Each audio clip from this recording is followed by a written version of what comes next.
歡迎大家收聽收看《衷心直說》啊！今晚咧亦都係戲劇單打，咁啊有我同阿草草一刀咧同大家介紹咧一個新嘅日本電影。咁啊今年啊第一次同大家見面啊，咁同大家拜個年先啊！恭喜大係，家龍馬精神，馬到係，功成啊！阿草草一刀啊，我哋新年第一次做節目，有咩同係，觀眾講聲好意頭嘅説話？係龍馬精神，身體健康，最緊最要呢樣。緊要係係啊，係，冇錯，係係，咁啊，有段時間即係夾唔到，咁啊，所以咧就冇同大家做節目，唔好意思先。咁啊，我哋新年開始啦，咁啊揾一套咧都期待已久嘅，係一套咧卡士都幾多，同埋咧幾好睇嘅，叫做遠山淡影或者叫逆群山淡影啦。咁啊，我哋統一啦，咁啊陣間叫群山淡影啦，咁嘅日本電影。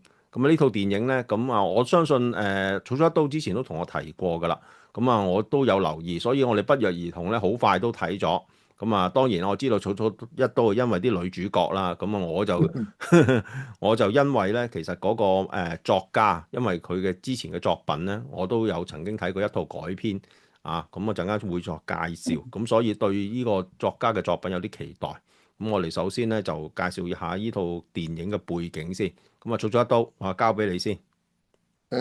我睇，我完全冇睇過個作家個原著，所以仲好空白嘅。咁入去睇，完全唔知個古仔講乜嘅，咁先好玩。所以我哋今日呢，我哋都唔可以劇透，我哋只可以勉強擦邊球啊！劇透咗就俾人真係斬噶啦。就睇咁樣睇翻會好啲。咁你睇落覺得好。我就有少少感覺咧，套戲係講長期講二次大戰之後嗰啲傷害嘅。咁啊開始係講個女人喺英國，咁一間故事我交俾阿包生講啦。咁英國有個女人，其實呢個女主角咧，我想講一講，佢個名叫吉田羊。有啲戲咧就好啱佢做，呢套啱佢啦。個樣就成日都苦口苦面，即係用鞋口鞋面嚟啱噶啦。咁啊老咗更加似。咁啊講翻佢喺日本嗰陣時嘅一啲嘢。咁有個女咧係 mix 嘅，即係嫁咗個英國嗰陣時就生嘅。咁原來講落去咧仲有個大女嘅，個大女即係劇情冇直言，但係講咗係自殺死咗嘅。咁啊講翻佢以前嘅嘢，係抄翻啲舊相個女去探佢，係獨居嘅。咁嗰度開始睇落去，咁啊睇睇下講翻啲回憶咧，我可能睇得有少少，我有啲嘈。點解二戰之後咧，兩個女主角中意睇嗰兩個啦，二階堂富美、廣瀨鈴咁靚嗰啲衫，即係好 sharp 噶。咁收尾原來知啦，知有少少係故事嚟嘅。嗱，個故事我俾阿包生介紹下先，包生你介紹下故仔。好啊，咁啊嗱，我首先咧就頭先我講啦，即係呢套係一套改編自一個長篇小説，咁啊係一個日裔嘅英國作家石黑一雄所寫嘅，應該係1982年佢第一個咧嘅長篇小説。咁點解我會留意呢個作家咧？因為我以前咧即係好早年咧，1993年啊，如果冇記錯嚇，就睇過一套電影叫做《告別有晴天》（The Remains of the Day），安東尼·學健士同埋咧愛馬湯遜主演嘅。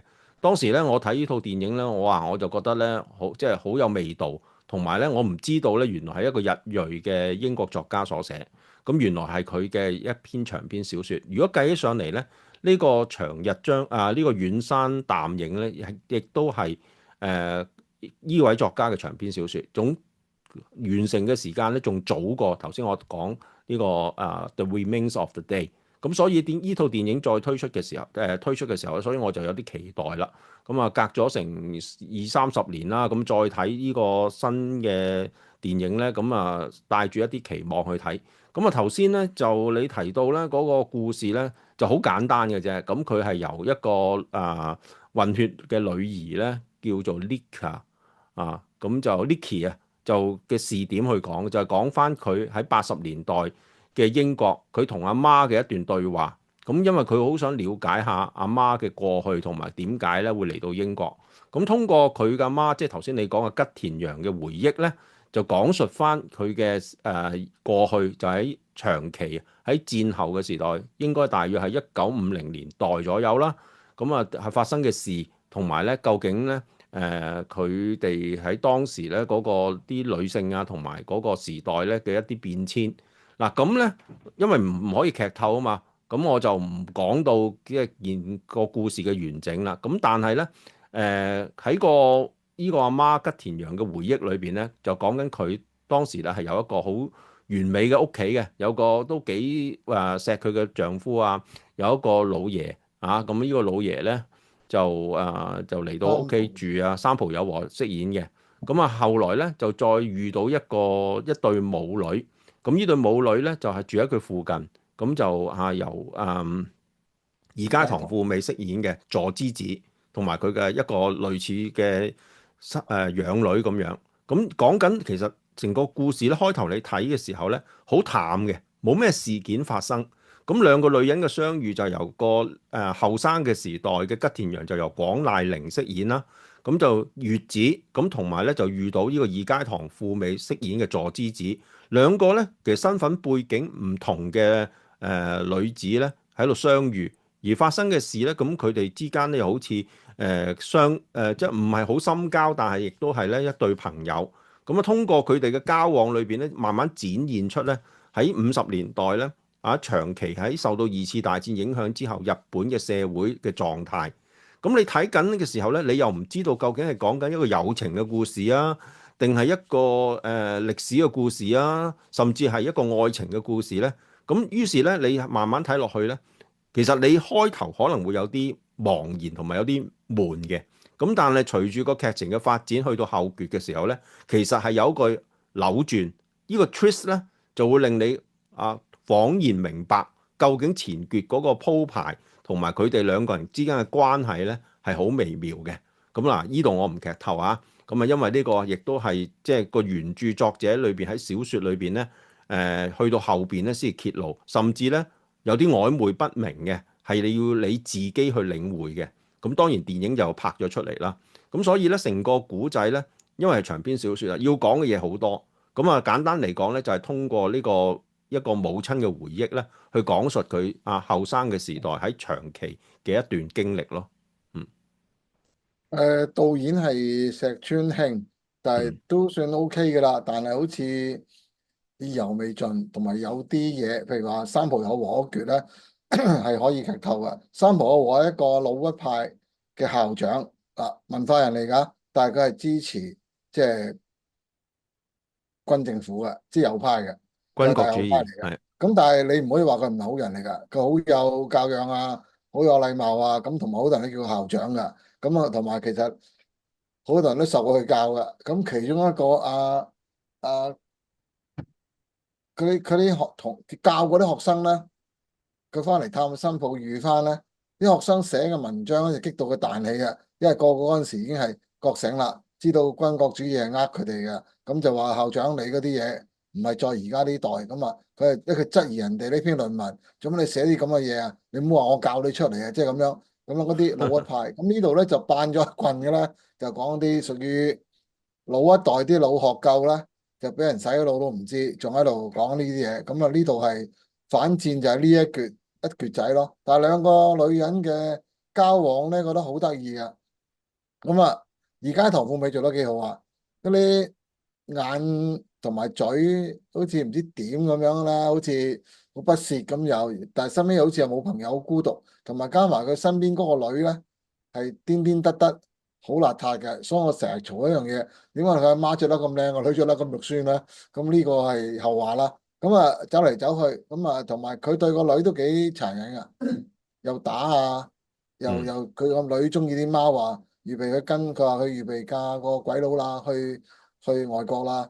個女話我帶埋啲貓啊，佢係一個唔覺意將啲貓全部浸瓜晒佢，即係好狠辣㗎。咁調翻轉嗰個月子咧，就有好溫柔嘅女人嚟嘅，即係對啲佢又嗰陣時啱有咗，所以又更加對個細路仔對嘢好關心嘅。咁啊呢兩個對比好強烈嘅，咁但係兩個又叫做所謂好關心嘅朋友。咁啊，所以呢度咧就係呢套戲嘅長時間篇幅喺係。兩個女人嘅交往，咁啊，所以你搭耐咧就發覺有啲唔知曖昧定乜嘢不清嘅嗱，嘢嘅。因為喺原著裏邊咧，嗰個寫法咧係都係曖昧不清嘅，因為嗰個係嗰個 grandma 就係通過個女兒去聽個母親嘅回憶啊嘛，而母親係嘅回憶咧，亦都係零碎同埋咧唔完整，中間亦都插入咗咧一啲唔同嘅視點嘅。咁成個小説咧，所以就你一定係好似拼圖式咁樣咧，先至能夠拼湊出完整嘅故事同埋咧人物關係。咁頭先你所講啦，主角喺個回憶裏邊兩個主角，一個就係廣瀨鈴飾演嘅月子，另外一個就二階堂富美飾演嘅佐之子。咁兩個女仔喺50年代咧係完全咧南轅北轍嘅。嗱，阿廣瀨鈴嘅月子咧就係一個好傳統嘅日本女性，丈夫啊雖然未教子，但係已經懷孕，咁啊好侍奉個老爺啦，三浦友和咧亦都好周到，咁啊平時做家務。但係阿佐之子咧就係一個咧，我覺得係比較叛逆啊，或者叫同嗰個時代咧就格格不入嘅人，因為咧佢第一佢係呢個冇屋企人啦。另外咧就係同外國人交往啦，你都知嗰時候咧就美軍咧就進駐咗日本啊嘛，咁好多呢啲我哋俗稱臭鬼啊係嘅日本女人嘅。咁另外咧佢亦都係有一個收養咗嘅一個咁嘅流浪少女啦，污糟邋遢嘅。咁啊亦都住嘅地方咧就冇啊月子咁企理啊，咁但係咧裏邊亦都好整潔。咁頭先你提到咧，點解會個畫面上邊咧係咁明亮同埋嗰啲衫咁靚咧？咁我哋要留意個 grammar 啦，因為呢個係通過阿月子即係年老嘅月子，即係吉田羊嘅回憶嚟嘅。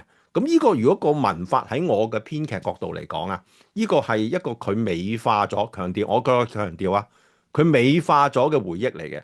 呢個美化咗嘅回憶，我可以俾啲 hints 大家講聽，係唔真實嘅，亦都未必係事實嘅全部。所以咧，點解你草薙刀你見到嗰個畫面咧？譬如話廣瀨鈴嗰啲，哇！啲衫點解好似即係70年代咁樣，好乾淨，好企理。你應該喺嗰個時候百廢待興啊，日本又窮啊，應該啲人嘅打扮好差噶嘛。咁而佐之子亦都好明亮啊、妖頭巾豔啊咁啊嗰啲樣啊，係化妝係又好濃啊咁等等咧。其實我可以咁樣講，呢個未必係真實嘅，呢個係佢嘅投射嚟嘅啫。咁而且兩個人嘅生活咧，同埋佢哋嘅人生嘅路向咧，都係南轅北轍嘅。咁喺個回憶裏邊啊，月子一路都係即係喺屋企啦。咁但係佐之子就好想去外國啦，跟個洋人。咁中間咧就產生咗一啲即係大家唔同嘅即係生活嘅衝突啦。咁呢個時候咧，咁去到其實個女有好多問題，但係其實個媽咧都冇解答到，或者佢喺個電影裏邊冇解答到，究竟佢係點樣識佢老豆啊？點解佢嗰個大女即係呢個 Nikki 啊？頭先我提到啊，嗰個家姐係會自殺啦，呢啲全部咧係冇講得好清楚嘅。但係你通過個小説或者電影裏邊，你可以聯想啊，可能係因為其實當時即係佢根本唔適應移民咗去英國。或者根本唔想去，最後咧就輕生咁等等，咁所以成套戲咧都有成2個鐘嘅嚇，咁你可能會覺得有少少悶，但係慶幸咧就有廣瀨鈴同埋二階堂富美兩個咧都係靚女，咁同埋咧有戲嘅，咁於是乎咧你就加埋三浦友和啊、吉田羊啊呢啲老戲骨嘅演繹咧，咁你就會覺得套戲咧嗒落有味，特別係當你去到後邊。你知道咗嗰個古仔嘅真相同埋個回憶嘅真偽嘅時候咧，咁你諗翻之前佢哋之間嘅戲或者佢哋嘅關係嘅時候咧，你就會突然間恍然明白，咁你個戲咧就會覺得咧幾完整㗎啦。咁所以咧，大家要耐心啲睇，同埋咧即係唔好用翻一般商業片嘅角度，因為佢始終係一個長篇小説嘅文學名著啊。咁於是乎咧，你就要嗒下。咁而特別係牽涉到50年代，譬如話啲核原子彈嘅呢啲咁嘅影響啊、輻射啊，或者當時軍國主義已經被呢個覺醒啊，根本啲人已經唔相信啊，有啲抱殘守缺嘅，例如三浦友和裏邊嗰個身份認同嘅問題啊，嗱呢啲咧可能咧對於部分我哋而家嘅觀眾咧就唔係好感興趣，或者唔係咁投入嘅。但係咧，我哋要理解個作者石黑一雄咧，佢本身係出身長期，同埋佢個年紀，即係而家70幾歲咧，其實正正係戰後嗰一代即係嬰兒期嗰扎。咁正正係受到咧呢個日本戰敗啊，同埋原子彈輻射影響，包括佢家鄉啊、長崎啊。咁所以佢寫呢篇小説嘅時候咧，其實都係有呢個咁嘅背景，你就會明白咧點解佢會寫長崎同埋呢個原子彈啦。咁所以咧呢套電影咧，我覺得係要大家耐心少少睇，同埋咧欣賞埋佢裏邊頭先我講嗰幾位咧演員嘅一個都幾細膩嘅演技咯。同埋講到長期原子彈，我諗有啲人係知嘅，有啲人係未必知。日本曾經長時間都好歧視長崎同埋廣島嘅係，原居民，尤嗯其是喺原爆之後照過冇死嗰啲，佢嗯哋嘅流傳呢，係通常佢哋啲仔女係唔肯同嗰度啲人結婚嘅，佢驚係生出嚟啲細路呢。畸形啊冇手嘛。冇腳啊畸形嗰啲，佢哋話照過唔死嗰啲咧係受輻射，咁呢個困擾全個日本好耐咧，長崎同廣島都係被歧視嘅。咁嗯呢個係一個你知日本人好怪，長時間等於福島啦，嗰陣時咪出過事嘅，福島都搞咗一段長時間要洗底嘅。如果唔係啲人好似怕咗你啲福島人會輻射俾佢，一樣係好現實嘅。同埋等於以前咪講過福島，即係會津藩唔肯同山口縣通婚噶嘛？呢個亦都長時間係困擾咗好耐，甚至而家先解決。所以輻射嗰個問題咧，係日本人佢哋好唔想提嘅。你知日本人好怪噶，唔想講噶。咁但係呢樣嘢係一路都存在嘅。到而家你話仲有冇存在咧？我覺得喺某啲地方、某啲人嘅歲數，睇佢咩 age 咧，仍然都有呢樣嘢嘅。可能係。有啲已經乜都唔知啊。嗱，呢個就日本國內啦，即係其實長係啊，期都有嘅，包括喺近年嘅福島嘅核災禍事件啦，都有仲有餘波影響嘅。呢個我按係下不表先啦。但係我會從 marketing 嘅角度啦，因為作為一個日裔嘅作家，除咗寫佢自己最熟悉嘅長期故事之外咧，你有時面對國際咧，你都要需要一啲包裝。呢個包裝嘅元素，譬如原子彈呢個或者輻射嘅影響，呢啲就係最容易咧。我哋叫做引起國際嘅關注啊，甚至咧有機會攞獎添啊！係所以你點解黑澤明你都晚年嘅時候拍嗰套黑雨啊？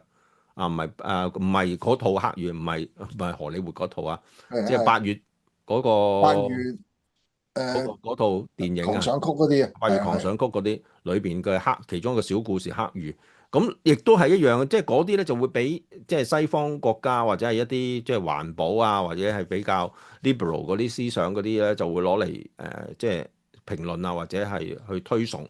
咁所以呢個亦都係有一個即係咁嘅歷史背景咯。所以呢套群山淡影咧。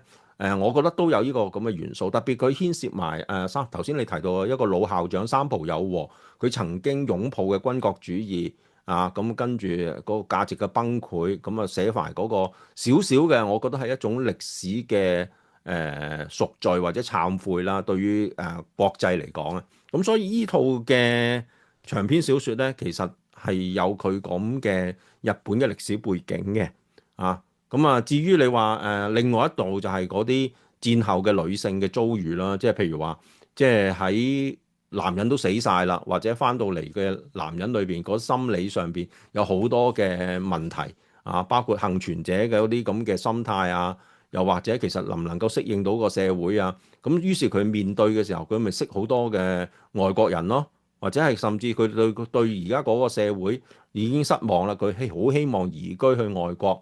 尋求一個全新嘅生活，咁呢個亦都喺個戲裏邊反映得到。咁所以電影真係唔夠時空去展現一個長篇小説嘅。但係我覺得導演都好努力㗎啦，因為你要拍埋嗰個氣氛出嚟，同埋要陳述翻裏邊嘅人物關係咧。因為小説你都知啦，好多時候係好多細節同埋想像㗎嘛，好難改嘅。呢啲喺劇本裏邊，你要變成影像同埋。嗰個劇情咧，嗱有一部分嘅改編技巧咧，就係使用大量嘅獨白，咁啊用咗大量嘅獨白咧，你就可以將嗰個一啲你跳過啊，或者係想濃縮嘅內容咧，通過呢啲個獨白去講出嚟。咁但係呢個亦都唔係一個最好嘅方法，因為如果唔係就變咗廣播劇嘅形式，所以改編長篇嘅小説咧，係一件好困難嘅事。所以呢個雖然唔係一個我覺得係極出色嘅作品啦，咁但係咧，我覺得已經係收貨㗎啦，喺我嚟講啊。同埋好多時，如果有得睇嘅，唔係戲院睇啊，可以即刻翻睇，因為睇係到後尾咧，你係想翻睇嘅。咦，原來即係你個 angle 完全係一個係另外角度再諗睇呢套戲咧，係唔同嘅。開頭睇到少少模模糊糊咁，兩個女人嘅戲稍為悶嘅，後尾原來成個一個大反轉，你再翻睇咧就唔同講法啦。咁呢度我哋盡量保持大家係留翻起，好似香港未上畫㗎。係。啊，咁應該好似我聽講就外國就上咗啦，咁所以就係啦，我哋就睇到啦。電咁啊，香影節嗰啲港就未有。就上咗，其他未上啊。係啊，係啦，咁有機會咧，我覺得值得睇下。特別係如果中意嘅廣瀨鈴，我覺得今次都拍得佢好靚，同埋咧即係都好適合佢做呢個角色。佢成熟咗少係婦嗰啲演技，自從宛如阿修羅之後就脫胎換骨啦，之後真係係變晒啦。係啦，咁啊二階堂一貫風格啦，一貫即係啦。串地嗰啲咁啊，同埋反叛啊嗰啲，咁啱晒佢，開成佢個窿。冇錯，係咁所以咧呢套群山淡影啊，咁我哋就推薦俾大家，咁啊有機係會咧大家收看一下，咁啊係好啦，咁啊另外就係我哋旅行團咧就好快啦，4月就啟程啊，咁亦都有朋友再問我，喂有冇位啊？啊對唔住啦，你而家臨到出發前嘅2個月咁樣問我哋咧，我哋真係冇辦法，同埋今次咧我哋人都多啊，有成20幾人。咁啊，我都講緊，其實喺我哋喺團裏邊分享咧，咁啊成日都話，其實我哋唔係唔想多啲位，但係因為咧牽涉到酒店同埋原來好多餐廳咧係唔接受咧咁多人咧去訂嘅，所以我哋前人越幾日都撞多咧。咗板。係人越多咧，就反而咧，我哋喺可以選擇嘅好地方係越少，所以我哋而家都傾向緊啦。可能9月咧，我哋再去北海道嘅時候咧，我哋即係人數可能我哋仲要減少啲添啊，先至能夠咧保持到質素啊，係嘛？係。啊，你有冇咁咩補充？就有啲補充嘅，可能講一講啦，係咁依諗噶啦。可能10月、11月啊，11月有個萬城酒造讓人久便唔似嘅黑田莊嘅清酒團啊，即係講住先。咁到時咧，我正式宣佈咧就會掉出嚟噶啦。咁但係又係人數可能係20個以下嘅，所以啊，即係先到先得，等大家知道下啫。咁呢個問咧，盡量可以查詢下包 Sir。但係不過而家未出住，未出街，呢個係係只係講下啫，係啦，因為好多嘢要夾嘅。誒，係啊，有進一地方步消息行程啦，我就會係啦。盡快通知大家啦。咁當然啦，都係先係 Patreon 嘅會員咧係優先嘅。咁啊，如果係加入咗我 Patreon，特別係好耐嘅朋友咧，啊，我哋一定會優先咧俾你哋參加我哋嘅清酒團啊。啊，咁我咧同埋北海道係唔同行程啊，等啲朋友團友知道下，係另外一個行程嚟嘅，新嘅呢次。係咁係啊，如果冇改變咧，以前我哋兩團咧都係去稻央嘅，即係中間係嗰度啦。咁啊，今次咧就去道東，咁啊係一個全新嘅行程。咁啊，如果有興趣嘅可以向我查詢嘅。咁但係係行程啊、收費我哋完全咧都仲未有決定。咁啊，希望大家等一下，耐性啲啊，就係咁樣啦。OK，好，咁今，OK，日時間差唔多啦，咁多謝大家。咁啊，下一集我哋呢個戲劇單打再見，拜拜。